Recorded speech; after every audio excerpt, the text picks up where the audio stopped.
Hello everyone, তো আজকে আমি তোমাদের সঙ্গে শেয়ার করবো আমি সোনাকে কীভাবে সুজিটা খাওয়াই। তো ফার্স্টেই দেখো এরকম গ্রেটার দিয়ে আমি গাজরটাকে গ্রেট করে নিচ্ছি। আর তারপরে এখানে বাটি গরম করে আমি ঘি দিয়ে দিলাম। তো ঘি গরম হয়ে গেলে আমি এখন দিয়ে দেবো গাজরটা। তো গাজরটা ভালো করে নেড়ে ছেড়ে আমি ভাজা করে নেব। তো তারপর গাজরটা ভাজা হয়ে গেলে দিয়ে দেবো সুজি। তো আমি আলাদা করে আর কিছু করব না, একসঙ্গে আমি ভেজে নেব সুজিটাকেও। তো ভালো করে এখানে নাড়াচাড়া করে সুজিটাকে লাল লাল করে বেশ ভেজে নেব।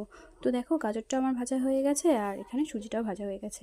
এদিকে সোনাই দেখো কোলে ওঠার জন্য বায়না করছিল, তো ওকে আমি কোলে নিইনি জন্য আমাকে মারছে।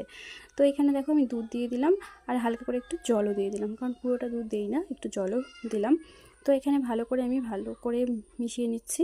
তো মিশিয়ে নেওয়ার পর একটু দিয়ে দেবো হালকা করে নুন, কারণ ওর সুজিতে আমি মিষ্টি দিই না।